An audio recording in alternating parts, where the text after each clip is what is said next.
Well, ladies and gentlemen, he's standing by and he did it again. Campaigned around the state for months, Democrat after Democrat after Democrat, campaigning all over the place. And he gets a majority. Gets a majority in the House, 55-45, not even close. Gets a majority in the Senate. Took him two tries, right? Or three, is it? Anyway, three's a charm. Gets that 21-19. Senator Saslow, the Godfather, he's a majority leader. Eileen Filler-Corn and Caucus of the Corn, now taking over Virginia. When McAuliffe came in, when was this? When Terry McAuliffe came in 2013, Bill Howe was the speaker. He had a veto-proof majority, like 67 members, now down to 45. So 22 members have been picked up on the Democratic side since Terry McAuliffe got to Virginia. Now, Governor McAuliffe, we played your theme song. You had a great Election Day result in Virginia. I am live in Washington, D.C., in Steve Bannon's basement in the Breitbart Embassy for Bannon's War Room. Joining us now, Governor Terry McAuliffe. Governor, great to have you. John, great to be with you. Is this true? Are you actually in Steve Bannon's basement? I'm in Steve Bannon's basement. Steve Bannon will be joining us at 9 o'clock, and this is the War Room. And he says, hi. He said, hey, can I get Bannon on can I get McAuliffe on? I said, I don't know. I'll ask him. Then he said, did you really vote for McAuliffe? I said, yeah, I voted for him. I voted for him, and I endorsed him. Of course I did. He's like, well, you're pretty smart. So he says, you get, compliments when you can, Governor. But I tell you what, I told you, remember this conversation on the phone, and I know you're not going to comment on it, but I have to go here. I told you on the phone, I told you need to run for president because I said Joe Biden is going to collapse. He's run 3 horrible campaigns, and there's going to be nobody in the middle. There's going to be nobody. There's going to be no business guy there. And you decided not to. When you decided not to, here's what I did. My wife went out to the liquor store. We got a nice bottle of Dom Perignon champagne. We popped it, had a toast, because without you in the race, I think the chances of Trump getting reelected were pretty good. So, great to have you, Governor. Good to be with you, John. Listen, back then when I made the decision, I was facing getting in with 25 candidates. Biden was in the race, of course.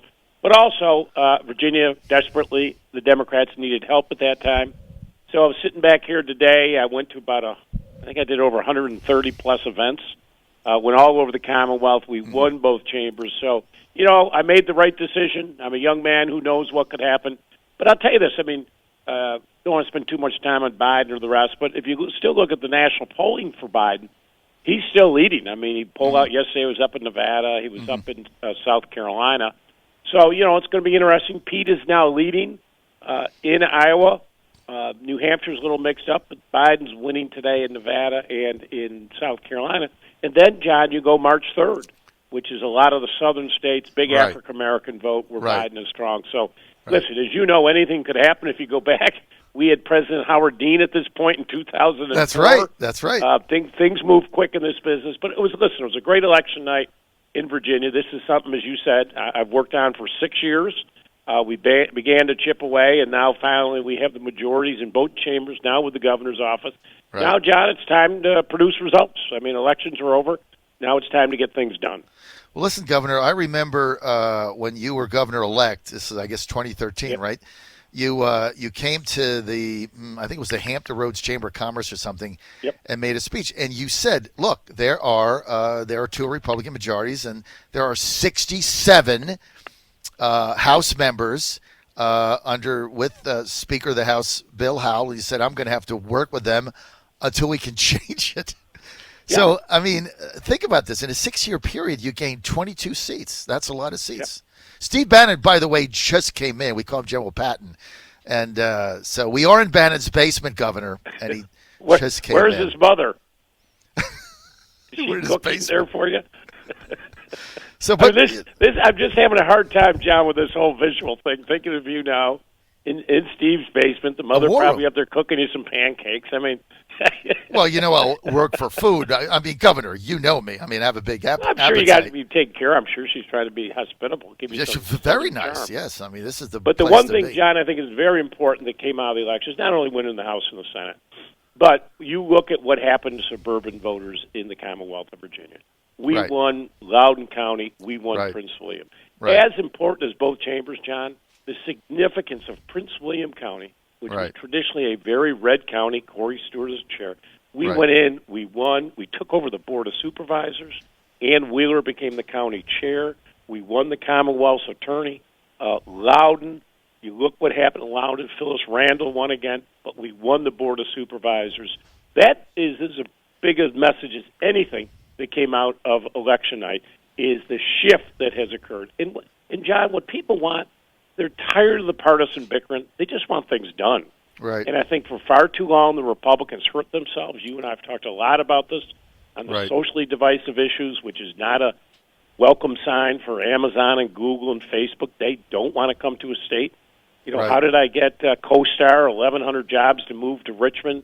Because North Carolina leaning in on the social issues. So, you know, I think we need to move forward. I think one of the worst mistakes the Republicans made is when Governor Northam brought them back for the special session on guns after Virginia Beach to adjourn in 90 days. That was so callous. And I just think the voters just repulsed at that, John. That was a huge strategic mistake for them. But also, it was bad for Virginia.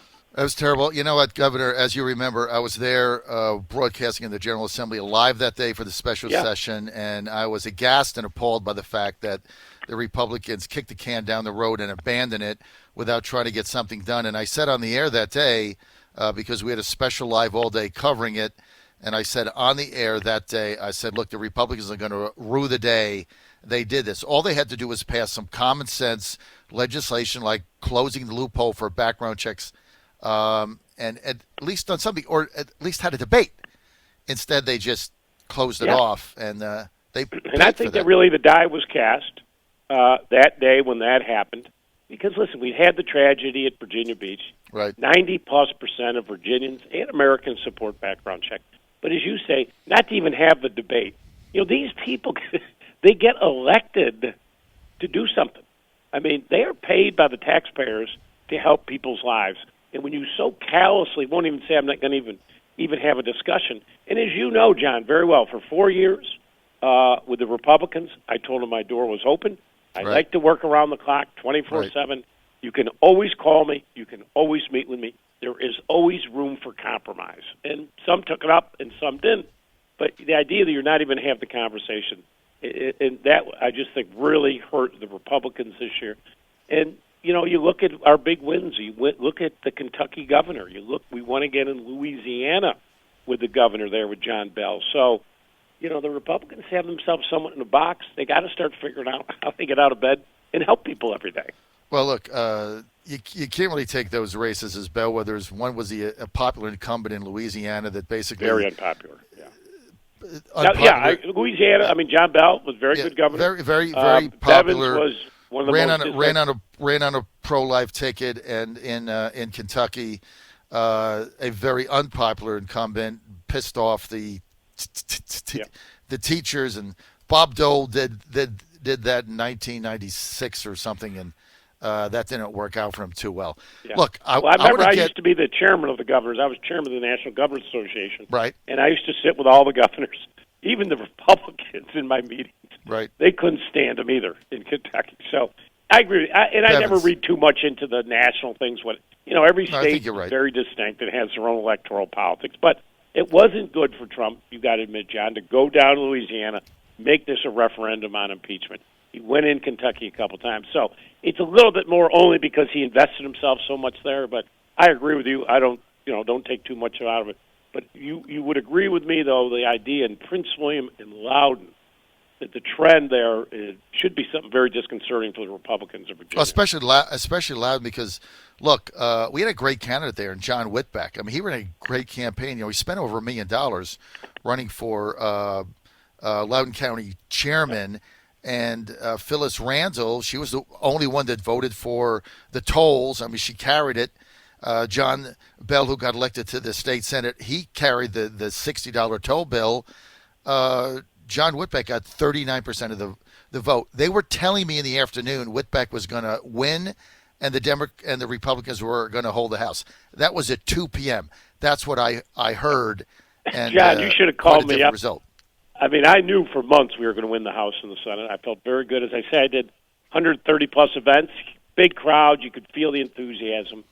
But listen, people love Phyllis Randall. I campaigned a lot for her up in Loudon. I did Ann Wheeler as well. I really worked on the local candidates, Commonwealth attorneys, sheriffs.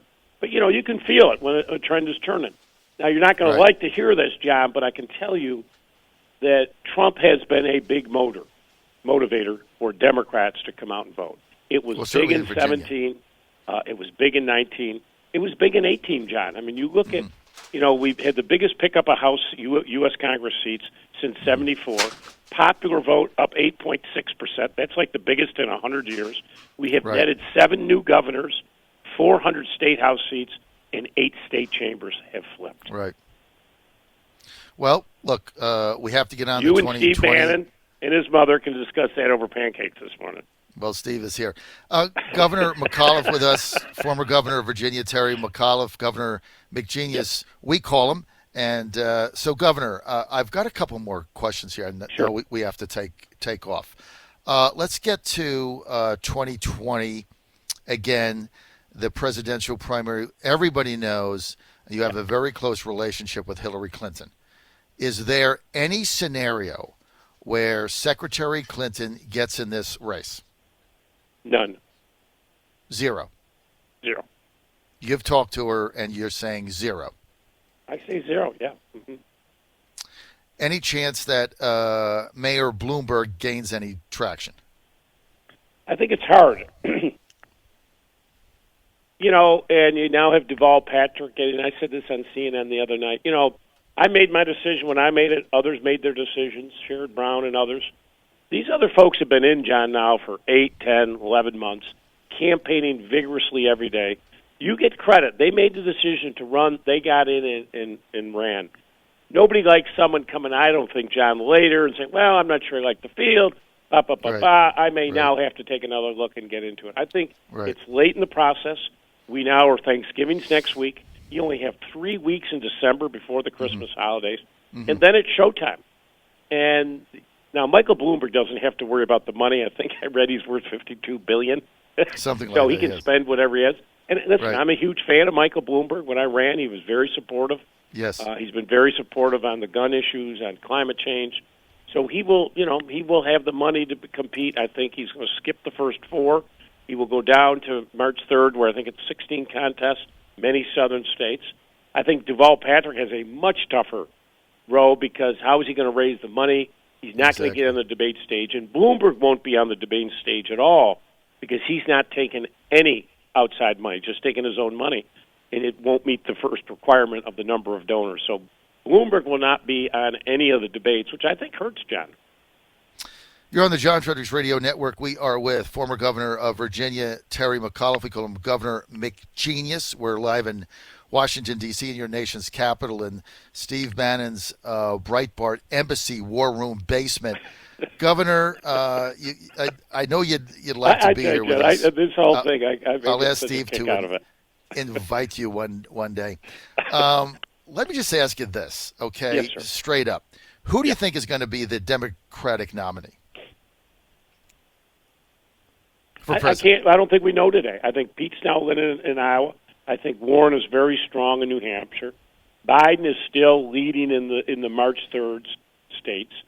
This thing can move very quick. I think you still got to say it's a Biden-Warren contest. I think you still have to see that. Pete has to be able. I mean, right now his support in the African American community is literally 0%. Zero, yeah. Yeah, you cannot win the Democratic nomination without a significant amount of support from the African American community. So I think that's going to be very hard for Pete, and that's what he has to figure out. If he can't move that, you're down to Warren and Biden, and it's going to become a real battle as we go forward. March 3rd, I say, will be a big day to determine. I think it's like 38% of the delegates that day. Right. But, who knows? I mean, this thing could go a long time. I hope it doesn't. That would inure to Trump's benefit, I would tell you. Some people saying a brokered convention, I don't think likely. But, you've got those at the top of the field, and, things move very quickly, as I say. You remember where we were in 2004? Yes, I do. I remember that well. And remember, too, if you they defaulted, remember, they said, well, I'm not sure Dean didn't look the presidential, I guess. And remember, they moved to John Kerry very quickly, like in 2 or 3 weeks. Yeah, the last 2 weeks. Yeah. Kerry was in third. Kerry was behind Edwards. He was in third place, right. And the Democrats in Iowa were looking for somebody that could win. They didn't think Dean could do that. So, and I do think Trump's going to have I know you and I disagree, but yes, I go to the point. I think he's going to have a very tough time winning re-election. I go to the point that in 2016, Michigan, Wisconsin, Pennsylvania, we lost by 77,000 votes. That's it. 92 million people, John, did not vote in 2016. They woke up the next day and said, "Holy cow, how did this happen?" And you saw the huge turnout in Virginia in 17, nationally 18, Virginia again in 19. My point is there's not a Hillary state that we won that's going to flip. Those 3 states, I think there's going to be significant amount of voters that come out that didn't come out last time. Well, I don't agree with you there because I know. Trump reelect is I know. New Hampshire's in play. They think they can win that. Minnesota, they think they can win that. I just don't buy it. But listen, I get it. Yeah, I mean, we can't take anything for granted. Poll out the other day. Trump is ahead of any of the candidates in Wisconsin, so he's holding firm there. But like last time, I had to move on to one other topic. But last time, look, I don't have any doubt in my mind that President Trump is going to get reelected. You're saying he's not. We bet dinner last time at the mansion. You paid up, by the way. You paid up on that for Ann and I. I always pay my bets. You did. I'm very impressed with that. Yeah. We were at the mansion that night. So, you want to re-up? Absolutely. Okay, we're gonna re-up at a restaurant of our choice, or the mansion when you get back in the governor's mansion again. We just go. I don't want to wait a year to get paid off. I mean, we'll have other bets beyond that, John. I think I still owe you one that I forgot about. Let's get to. I didn't want to mention that and embarrass you with your listeners, but I appreciate that, Governor McAuliffe. Let's get to 2021 in Virginia. There's a rumor floating about that you might very well run for governor again in 2021 in Virginia. Of course, if you do, you'd be the overwhelming favorite, especially if Trump gets reelected, which I believe he is. Can you shed some light on a potential 2021 Terry McAuliffe re-up governor run? Listen, John, I've always said I'm going to do where I think I can make the biggest impact in life. And I was happy I made the Virginia decision this year, to be honest with you. I don't look back and say, oh, I should have run for... you make your decisions where you think. I want to make sure now that these legislators are delivering on common sense things that will help people's lives every day. I've been working with Eileen very closely and Dick, and I'm in constant contact to make sure we now have power. We now got to deliver, but we got to do it in the right way, and we got to help people. So I'll do that through 20 and obviously be very involved in the presidential election. As it relates to 21, it's a long way off. I would just say I never take anything off the table. I don't. And I'm going to do what I think I can have the biggest impact on people's lives today. And I don't know what that is sitting right in this chair today. As you can tell, John, I'm still a little hoarse. I mean, I literally was gone for 4 months. Mm-hmm. Every night, every weekend campaigning in Virginia. I came thousands of speeches, happy to do it. But, 21's 2 years away. Sometimes I think I can really make a difference and take Virginia to the next level, and that is the biggest impact for me. I'll clearly look at that. I don't ever take anything off the table. You know that. So you're not ruling out a run for governor in 2021, Governor McAuliffe? No, I'm not. All right, final John, listen, you know me a long time. I don't rule anything out. I still got a lot of things I got to get done in life. Maybe I'll still be Pope, and Tom Brady's backup quarterback. Who knows? I mean, I love life. And there are a lot of things to do. We'll see. I've had a fascinating life. You read my New York Times bestseller, John. What a party! Mm-hmm. I mean, you just go out and try to make a difference and have fun doing it. And that's something I've always done in my life. And Dorothy was a great first lady, and the work she's now doing is just incredible, John. The model we did for childhood nutrition and feeding in Virginia is now the national model. Mm-hmm. She's now taken that all over the country. We were able to make a real impact, not only in Virginia and the country, on helping people's lives. Well, your wife, Dorothy, the former First Lady, did a phenomenal job in that. I'm a big fan of hers. Yep. And it's, sometimes you have a first lady, they get involved in things. It's seldom you really get an impact. But Dorothy Well, if you McAuliffe, could the have been, first lady. John, the other night they had the big Share Our Strength, No Kid Hungry, the big national dinner. Right. It was in downtown Washington. Mm-hmm. Dorothy was honored, and they had all these speakers, and to listen to them talk about what we did in Virginia for childhood nutrition, feeding children, and is now the national model. It really made you proud. Made you not only Dorothy, of course, my wife, but it made you proud for Virginia. Right. That we are the leaders stepping up front on a critical issue. These kids are hungry to learn, but they can't learn if they're just plain hungry. Right. And our last year in office, I think we did 13.5 million breakfasts for needy children to make sure when they go to school, John, they have the nutrition to absorb, so they can learn and get the knowledge to be successful in life. And, that's why you get into politics. I leaned in on all of these issues, job creation and economic development and transportation and healthcare and education, of course, and restoration of rights. And, in my new book, Beyond Charlottesville, which I'm very proud, John, also became a New York Times bestseller. I mean, are you kidding me? 2 New York Times best-selling books. The nuns at St. Anne's Grammar School would be rolling in their graves. If they knew. If they do. Listen, I was thrown out of 3rd grade. The teacher said, "I'm not going to teach this kid's talking too much. He's too rambunctious." You got two New York Times bestsellers, which means now that you're growing up, you can be just like Corey Lewandowski, who also has 2 New York Times bestselling books. It's not easy to do. But, it's not my favorite thing to sit down and write, to be honest with you. I'd rather talk, as you know. The point I make in the book is the last part of the book. First part talks all about the issues I dealt with in Virginia. Second part's all about Charlottesville preparing. But the third part, most importantly, John, is where do we go from here as a nation? How do we unite? How do we bring people together? And the point I try to make is we have too many people in politics today who just talk, and they don't do anything. It's time to elect people who are going to get in and shake things up to help people's lives. That's why I get, we talk at these debates about Medicare for all. I want to hear a discussion. How are you going to lower my prescription drug costs? The things that people get impacted by every single day. we could have that discussion now, but your party, led by Speaker Nancy Pelosi and Adam Schiff, is tying everybody up with impeachment rather than talk about lowering prescription drugs or stopping surprise medical billing or USMCA and helping farmers. You guys could do that now, but you're tying everybody up with this impeachment fiasco. John, you are a smart man, and you've obviously had too much sausage this morning at Bannon's basement. They passed a bill on lowering prescription drug costs. The Senate is they took a bipartisan bill. Come on, Governor, you can't recreate reality. They took a bipartisan bill that would have passed, and Nancy Pelosi put all the partisan stuff in it where it became a poison pill to Republicans. So, look, I got to go, but you're not working with people. Let's do a recap. You've not ruled out a run for governor in 2021.